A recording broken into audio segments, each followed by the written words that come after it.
नमस्कार. कथासागरमध्ये सगळ्यांचं स्वागत. गेल्या वेळचा व्हिडिओ हा अनेकांना भावला म्हणण्यापेक्षा त्यांच्या इथपर्यंत गेला आणि वेदना देऊन गेला. मात्र अनेकांनी मला प्रश्न विचारले की त्या बुद्ध मोंक जो दाखवला आहे त्याच्यामध्ये त्याचं काहीच तुम्ही त्याच्याबद्दल बोलला नाही आहेत. तर आधी तो बुद्ध मोंक कोण आहे ते बघूया आणि मग पुढे जाऊया.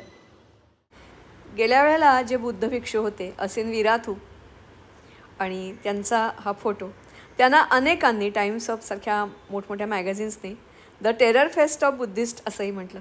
पण तसं नाही आहे. हे शांतताप्रिय मार्गाने जगणारे बुद्ध आणि त्यांचे हे प्रतिनिधी आहेत. मात्र त्यांच्या पाठी एकटे ते नव्हे असंख्य बौद्ध भिक्षू उभे राहिले आणि त्यांनी ही चळवळ पुढे नेली. तुम्हाला दिसतंय की जेव्हा अशी आग लागलेली आहे तेव्हा असं नुसतं शांतपणे ध्यान धरून बसणं हा मार्ग नक्कीच नसतो. आणि म्हणूनच हे सगळे बुद्ध भिक्खू हे रस्त्यावर उतरले. आपण जसं म्हटलं की जशी तुम्ही बुद्धाची प्रार्थना करता, सेवा करता, जी लष्कराची आणि सैन्याची करा असा त्यांनी संदेश दिला. तो गावोगावी देशात आणि परदेशात ते असे नम्रपणे लोकांना जागं करत हिंडले आणि त्यांच्यावर येणाऱ्या संकटाची कल्पना त्यांनी दिली आणि त्याच्यातूनच मग 969 ही चळवळ फोफावली. त्यासाठी त्यांनी लष्कराच्या बरोबरीनं स्वतंत्र सुरुवातीला अशी अनेक ठिकाणी व्याख्यानं दिली. त्यांचा चेहरा तो बघितला की तुम्हाला त्याचा जो क्रोध, वेदना यांनी भरलेला सगळा चेहरा तुम्हाला दिसतो आणि त्यांनी प्रत्येकाला जागं होण्याचा संदेश दिला. मला असं वाटतं की त्याच्यामध्ये जशी आक्रमकता आहे तशीच नम्रतासुद्धा आहे. कारण ही एकटी विराथूंची मुवमेंट नाही आहे, अख्ख्या ब्रह्मदेशाची नव्हे तर जगाची मुवमेंट झाली पाहिजे. तरच हा जो दहशतवाद आहे त्याला आळा घालू शकेल. मला असं वाटते. असेच विराथू यांना लाख लाख प्रणाम, नमस्कार. बाई बाई अरे संध्या तू बस बस बस. हो, काल मी तुमचा तो व्हिडिओ बघितला कोटा राणीचा. हो, आणि मी झोपूच शकले नाही रात्रभर. बाप रे. मी सांगू, मला स्वतःला असं वाटलं होतं की तुझ्यासारखी प्रत्येक भारतीयाची रिॲक्शन त्याच्यावर असली पाहिजे. कारण जेव्हा अस्वस्थता निर्माण होते ना तेव्हाच काहीतरी आपल्याकडून हालचाल होते, उपाय शोधला जातो. पण मग ह्याच्यावर काय उपाय? आणि आहेत उपाय. उदाहरणार्थ फ्रान्समध्ये उपाय असे झालेले आहेत. इंग्लंडमध्ये मला वाटते गेल्याच आत्ता नवीन निवडणुका झाल्या पण त्याच्या पूर्वी त्यांनी तिथले जे असे आलेले आहेत ना त्यांना रवांडामध्ये 15 दिवसामध्ये डिपोर्ट करावं.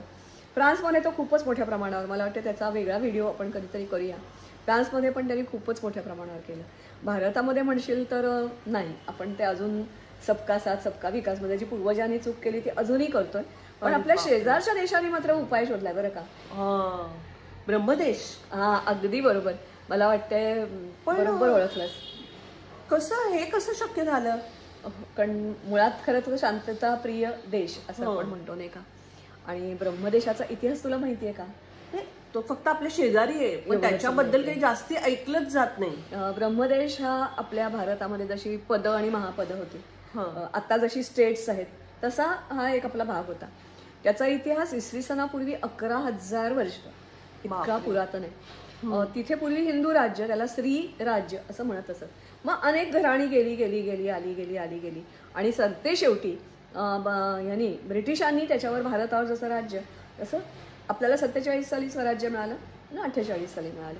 मात्र ब्रह्मदेशामध्ये लोकशाही रुजली नाही. मध्येच लोकशाही गव्हर्नमेंट आलं, लष्करी गव्हर्नमेंट आलं. सुदैव एवढंच आहे आपलं लष्करी गव्हर्नमेंट हे अतिशय चांगलं गव्हर्नमेंट आहे असं मला वाटतं. पण मग तो बौद्ध भिक्षू त्याचं तुम्ही नाव का नाही सांगितलं? अगदी बरोबर आहे. कारण मला असं वाटलं निदान लोक शोधतील, विचारतील मला. पण लष्कर आणि हा बुद्ध भिक्षू हे दोन्ही एकमेकाला पूरक काम करतात. हा जो बुद्ध भिक्षू आहे त्याचं नाव आहे असिन. हा जो असिन म्हणजे हे त्याचं पहिलं नाव आलं असिन हे. तर हा बुद्ध भिक्षू आहे. हा बुद्ध भिक्षू कसा झाला, का झाला हा तर भाग वेगळाच. पण मला आज असं वाटतं की प्रत्येक भारतीयाने किंवा जगातल्या प्रत्येकाने त्याची जी काही विधानं आहेत ना ती लक्षात ठेवली पाहिजे. कारण त्याला प्रचंड विरोधाचा सामना करावा लागला. त्याच्या देशामध्ये लोकशाही सरकार, UN मध्ये, अनेक मुस्लिम कंट्रीजमध्ये त्याला 25 वर्षाची कैद सुद्धा झाली. आणि मात्र त्याला ते माफ केलं गेलं लष्करी गव्हर्नमेंट आल्यामुळे. पण त्यांनी जे काही सांगितलेले मुद्दे किंवा त्याचे काही कोट्स आहेत ना, कारण त्याला असं म्हटलं गेलं की हा हिंदूंचा कट्टर, आणखीन मुस्लिमांचा विरोधक. एवढंच नव्हे तर त्याला टेरर फेस ऑफ बुद्ध असंही त्याला म्हटलं गेलं. एवढंच कशाला तर भगवा संत म्हणायचे, भगवा दहशतवाद असं त्यालाही म्हटलं गेलं. मात्र त्याला हे बिलकुल मान्य नाही आहे. तो स्वतःला द सन ऑफ बुद्धा असं म्हणतो. एवढंच नव्हे तर त्याचे तिथले आत्ताचे जे राष्ट्रपती आहेत ना, त्यांनी जेव्हा त्याला सोडलं, त्याला लष्करी इतमामामध्ये ठेवलं गेलं, त्याला त्याचे जे काही वैद्यकीय उपचार होते ते पण त्यांनी केले आणि ते म्हणाला he is a noble person submitted to the peace असं त्यांनी त्याचं वर्णन केलेलं आहे. एवढंच नव्हे तर ज्या वेळेला राजसत्ता, धर्मसत्ता, सामाजिक सत्ता, न्यायसत्ता हे जे आपण 5 पिलर्स म्हणतो ना, हे 5 पिलर्स जेव्हा एकत्र येतात ना तेव्हा बरंच काही होऊ शकतं. ते काय होऊ शकतं ते मी तुला सांगतेच, पण त्याचे काही कोट्स आहेत ना ते मात्र मी तुला नक्की सांगते. त्यांनी असं म्हटलं, ना चलाओ गोली ना चलाओ तलवार, सिर्फ करो आर्थिक बहिष्कार. म्हणजे मी त्याच्यात जो उल्लेख केलाय ना, 969. येस, 969 म्हणजे हे. दुसरं असं आहे की तो असं म्हणतो की आत्ता अशी स्थिती आलेली आहे, इतकी त्यांची संख्या, दादागिरी वाढली होती की जेव्हा मुवमेंट सुरू झाली आणि उद्रेक, म्हणजे पहिला उद्रेक रोहिंग्यांसारखी अगदी रोहिंगे आता 1785 मध्ये पहिला उद्रेक झाला आणि मग आत्ता ही जी चळवळ सुरू झाली ना त्याला वेग आला 969ला, तो आला 2012 पासून. दुसरं त्याचं एक जे स्टेटमेंट आहे ते खूप छान आहे. तो म्हणतं एक सिर्फ हे जे काही बहिष्कार आहे ना त्यांनी नाही पुरं पडणार आहे, तर आधी हम अभी कमजोर पड गए तो अपने ही देश में हमको शरणार्थी बनना पडेगा. मला वाटते ह्याच विचाराने तुला झोप काल आली नसेल. दुसरं तो असं म्हणतो की जे राहुल गांधी आपल्याला काही म्हणत, पण हम घृणा फैलाने पर विश्वास कभी नहीं रखते हैं और ना हम हिंसा के समर्थक हैं, लेकिन कब तक हम मौन रखकर सारी हिंसा और अत्याचार को झेल सकते हैं. त्याचा दुसरा प्रश्न.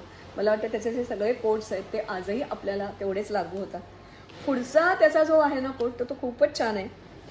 तुम्ही कितीही दयावान असा, शांतताप्रिय असा, पर पागल कुत्ते के साथ नहीं रख सकते, अन्यथा आपकी शांति कोई काम की नहीं है और आप बर्बरता के साथ खत्म किए जाएंगे.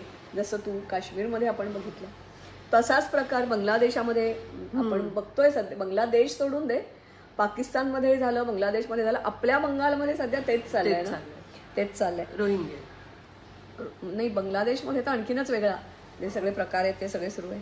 दुसरं त्यांनी असं सांगितलं की शांतता स्थापित करने के लिए हाथ में हमको हथियार लेना ही पडेगा, शांती के लिए युद्ध जरुरी है. जसा श्रीकृष्णाने उपदेश केला, मला वाटते त्यांनीही मान्य केलंय की हा उपदेश मी गीताकडून, म्हणजे गीतेकडून मी शिकलेलो आहे, श्रीकृष्णाकडून शिकलेला आहे. सावरकरांचं पण असंच वाक्य आहे. आणि पुढे त्यांनी असंही म्हटलंय की जशी तुम्ही बुद्धाची पूजा करताना तशी शस्त्र आणि सैन्य यांची सुद्धा खरंच. कारण तू किती शांतता प्रिय असलीस तरी, जसं महात्मा गांधी म्हणाले होते तसं नुसतं शांत बसून काही होणार नाही, तुमच्यावर अन्याय होणार. तर मला असं वाटतं हे खूप छान हे आहे. मी तुला जसं म्हटलं ना की त्याला लष्कराने साथ कशी दिली, तर त्याचा जो प्रवास आहे मी म्हटलं ना निष्कंटक बिलकुलच नव्हता. पण लष्करी सरकार आल्यानंतर त्यांनी त्याला कशी साथ दिली, तर त्यांचा प्लॅटफॉर्म वापरायला दिला आणि तो स्वतः अतिशय टेक्नोसाव्ही आहे. त्याच्या हाताखाली तो जो बुद्धमठ आहे ना त्याच्यामध्ये 2800 विद्यार्थी सध्या शिकतायत. भले त्याच्यावर आरोप करून देत, आपल्याकडे पण असे आरोप केले जातात की तुम्ही त्यांना भडकवण्याचा RSSवर आरोप केले जातात, पण तसं काही नाही आहे. तो टेक्नोसाव्ही आहे. अनेक प्लॅटफॉर्म्स, यूट्यूब चॅनल्स असतील, फेसबुक असेल, त्याचं फेसबुकमध्ये बॅनही केलेलं होतं, पण तरीही ना ब्राह्मी गडबडले ना तो गडबडला. आता त्यांनी आणखीन काय केलंय बघ. म्हणजे आत्ता स्थिती अशी आहे की आपल्याकडे आपण जसे रोहिंगे म्हणतो, हे कसे आणि कुठून आले, तर ब्रह्मदेशातून पळून आले. जसं आपल्याकडे पळून आले तसं अनेक देशांकडे पळून गेले.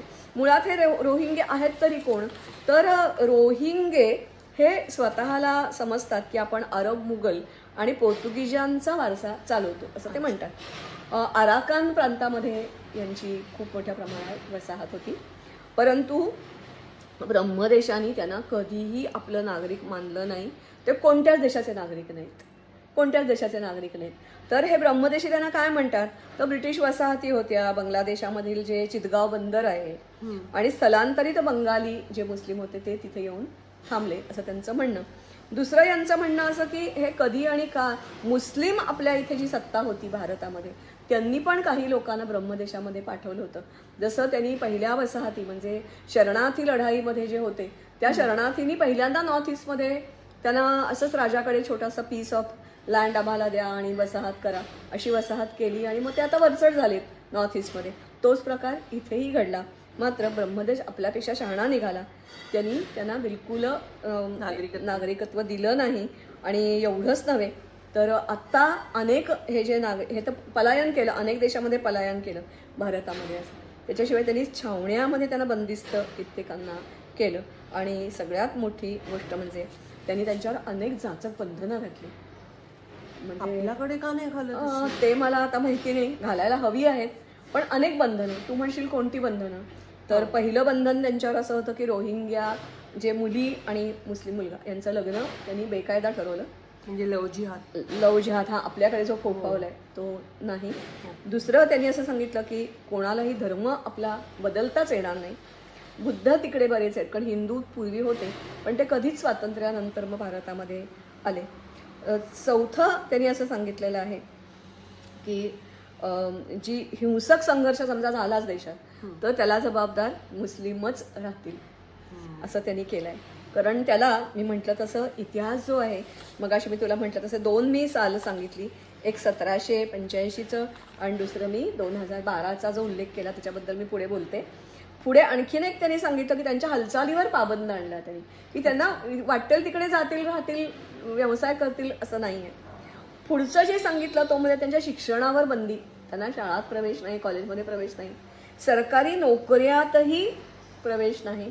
एवढंच नव्हे तर 2014मध्ये जी जनगणना तिकडे झाली ना त्या जनगणनेमध्ये त्यांना आपला धर्म हा रोहिंगा मुसलमान नकारच दिला. त्यांची नोंद नाही करायची. तुम्ही दुसऱ्या देशातून आलेले आहात तीच तुमची ओळख असली पाहिजे. आणि आणखीन एक महत्त्वाचं त्याने आणखीन एक सांगितलं की 969 म्हणजे मुस्लिमांना एक नंबर प्रिय आहे असं म्हणतात. मला वाटते तो जो नंबर आहे तो काहीतरी 787 आहे. पण यांनी सांगितलं आम्हाला बुद्धांना कोणता नंबर तर 969. तर तो जो कोणी आपला देशभक्त आहे त्यांनी जात धर्माचा उल्लेख केला नाही पण जो कोणी देशभक्त आहे तर प्रत्येक देशभक्तांनी आपल्या घरावर रिक्षा असेल तर रिक्षा, टॅक्सी असेल तर टॅक्सी, तुमचा चहाचं दुकान असेल, हॉटेल असेल, कोणताही व्यवसाय असू दे, अगदी छोटा भाजीचा ठेला सुद्धा त्याच्यावर याने दिसेल असा दर्शनी भागामध्ये 969 लावायचा.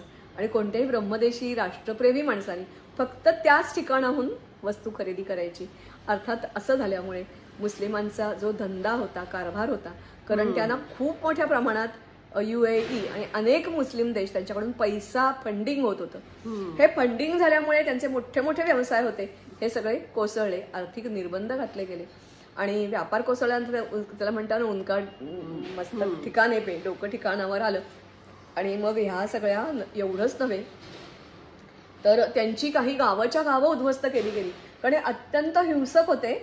आणि खास करून मी जो तुला 212, 213 याचा जो उल्लेख करते ना ते एका शहरामध्ये मुस्लिमांनी पहिल्यांदा खोडी काढली.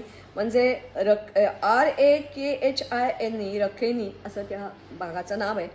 आणि मैकटीन नावाचं एक छोटंसं खेडं होतं त्या ह्याच्यामध्ये त्यांनी पहिल्यांदा सगळ्या जे कोणी नॉन मुस्लिम होते त्यांच्या घरावर हल्ला केला, दुकानं जाळून टाकली, सगळीकडे बेचिराख केलं. एवढंच नव्हे तर बुद्ध भिक्षू जे होते त्या बुद्ध भिक्षूंना त्यांनी अक्षरशः आपल्याकडे जसा पालघरमध्ये प्रकार झाला तसाच त्यांचाही झाला. मात्र आपण गप्प बसलो. सरकार तर त्यावेळेचं मला आता असं वाटतं मी बोललेलं लहान तोंडी मोठा का असेल पण निकम्म होतं. मला वाटतं निराळ्या मीडिया ट्रायल त्यांची झाली पण पुढे निष्पन्न त्याच्यातून काय झालं काहीच झालं नाही. पण इथे मात्र असं झालं नाही. ही जी 969 मुवमेंट होती ती अधिक जोरात सुरू झाली.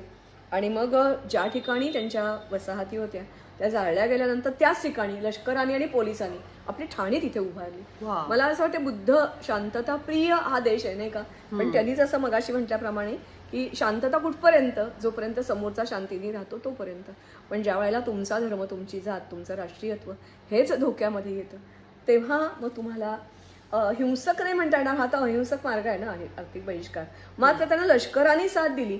म्हणजे मगाशी म्हटल्याप्रमाणे धर्मसत्ता आणि राजसत्ता म्हणजे आपल्याकडे पण अनेक अनेक अनेक मोठे मोठे ज्याला वंदनीय म्हणतो असे धर्मगुरू आहेत, शंकराचार्य आहेत पूर्वी अशी चळवळ होती बरं का, म्हणजे कधी माहिती आहे का, त्याच्या आधीचा व्हिडिओ बघितलास ना तू, मोहम्मद बिन कासिमचा, सिंधचं त्यांनी जसं केलं, त्याच्यानंतर अशी चळवळ मनुस्मृतीला पुन्हा एकदा टीका लिहिली गेली आणि 300 वर्ष ती चळवळ चालली. देशभरामध्ये असे अनेक सरोवर असतील, नद्या असतील, सांगितलं गेलं की जे कोणी आपद्धर्म म्हणून मुस्लिम झाले त्यांनी इथे यावं, डुबकी मारावी आणि परत हिंदू व्हावं. आणि खूप मोठ्या प्रमाणात संत समुदाय जो आपला होता त्यांनी खूप काम केलं. एवढंच नव्हे तर नागा साधू, चिमटेधारी साधू, त्यांनी ब्रिटिशांशी युद्ध केलं. मथुरेवर जेव्हा हल्ला केला तेव्हा हे लोक पुढे आले. नंतरच्या काळामध्ये ही सगळी मुवमेंट मला वाटते थांबली. याच्यावर मी एक स्वतंत्र व्हिडिओ खूप पूर्वी केला होता. पण आता मात्र परत गरज आहे की या सगळ्या लोकांनी एक आलं पाहिजे. आणि तुला मी म्हटलं तसं की नाही, त्यांना हिंसक व्हावंच लागतं, शस्त्र उचलावंच लागतं. पण यांचा हा जो विराथू आहेत कोण, हा आधी मुळात मलाही प्रश्न आला. कारण मी आमचा एक व्हॉट्सॲप ग्रुप आहे त्याच्यावर पहिल्यांदा आधी छोटीशी अशी एक ही आली होती, काय आली होती, त्यांच्याबद्दल माहिती क्लिप काही म्हण त्याला. आणि मग मला खूप असं उत्सुकता वाटली आणि असं वाटलं नाही आपण जाणून घेऊया की हा बुद्ध भिक्षू आहे तरी कोण. तर विराथू, अगदी बरोबर, असिन, ASHIN, अशिन विराथू असं याचं नाव आहे. हा लीडर ऑफ 969 मुवमेंट असं म्हटलं जातं. मुळात यांनी सुरुवात केली नाही, पण हा नंतर त्याला सामील झाला म्हणजे या मुवमेंटला. नंतर सगळ्या मल्टीमीडियाचा त्यांनी वापर केला. याचा जन्म हा खूप मोठा नाही आहे बरं का, 1968 मयानसिंग खेड इथे याचा जन्म झाला. म्हणजे खूप तरुण म्हणता येणार नाही, पण अच्छा तुझ्यापेक्षाही लहान आहे. आणि मग 14व्या वर्षीच तो मोंक बुद्ध धर्मगुरू झाला. आता त्याच्याकडे जो एक मठ आहे त्या मठामध्ये 2800 विद्यार्थी शिकतायत आणि ते सगळेजण ह्या मुवमेंटसाठी काम करतात. त्याच्यानंतर मग त्याला 2001 मध्ये हा या मुवमेंटमध्ये सामील झाला. म्हणजे जेमतेम जेव्हा तो 31-32 वर्षाचा असेल तेव्हा हा सामील झाला. त्याच्यानंतर हा अशी भाषणं देतो, बुद्धांना भडकवतो आणि कसला प्रसार करतो तर हिंसेचा प्रसार करतो असं म्हणून त्याला तिथली जी काही लोकशाही स्वतःला वादी म्हणवणारे होते त्यांनी कैद केली.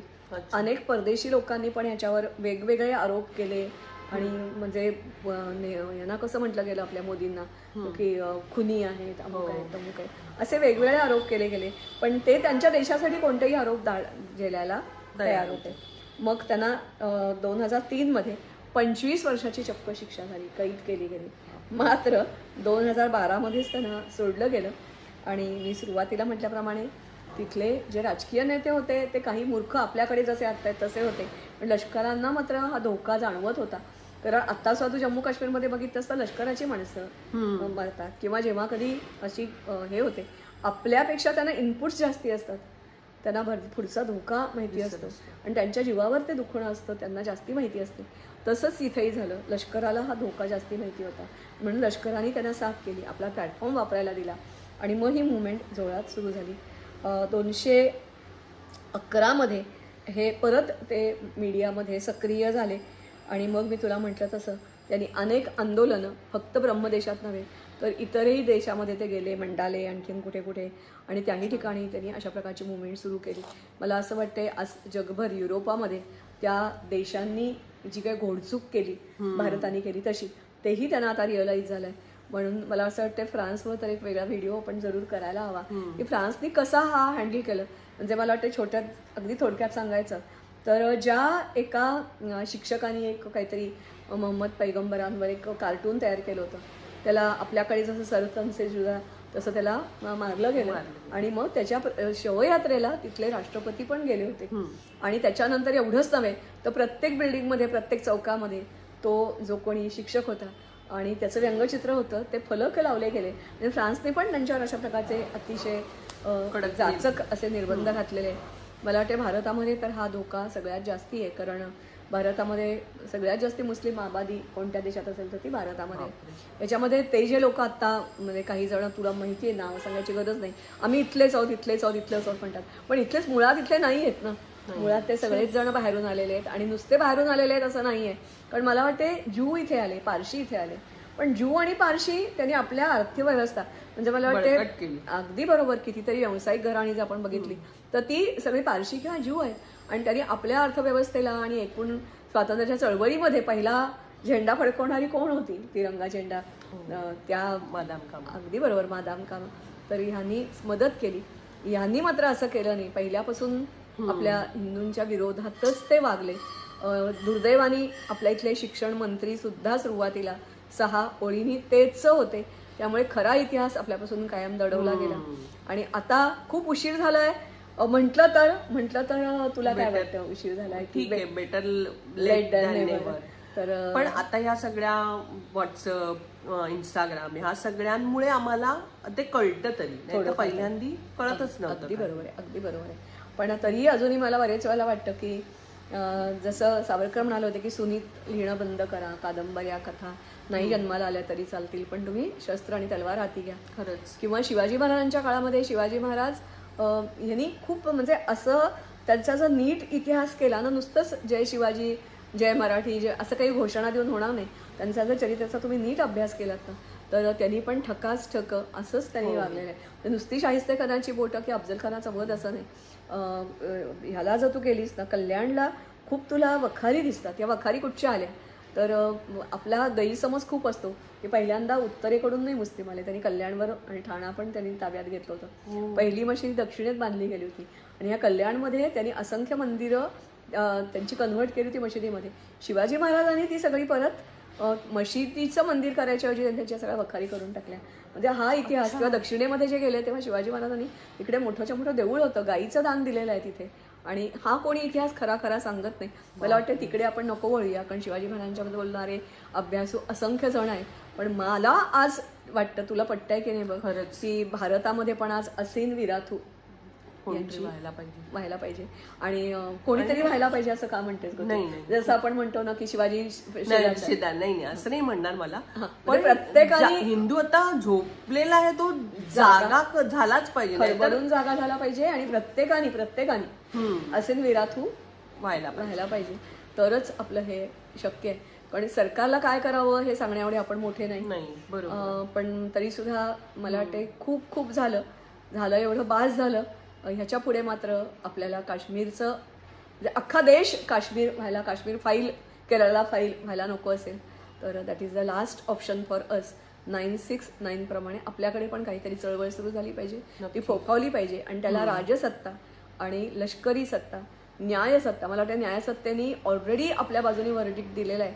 मागच्या व्हिडिओत मी तुला म्हणतो तसं सुप्रीम कोर्टाचं वर्डिक्ट, अलाहाबाद कोर्टाचं वर्डिक्ट, झारखंड कोर्टाचं वर्डिक्ट, आणि त्यांनी ऑलरेडी वर्डिक्ट दिलेलं आहे. कारण सध्याचं जे लोकसभा सुरू झाल्यानंतर आपण जे चित्र बघतोय ते फारसं आशादायक नाही आहे. विरोधी पक्ष कोणत्या आणि काय स्थितीत आहेत सामान्य माणसाला न कळण्यासारखं. मला वाटतं आता आपण इथे थांबूया.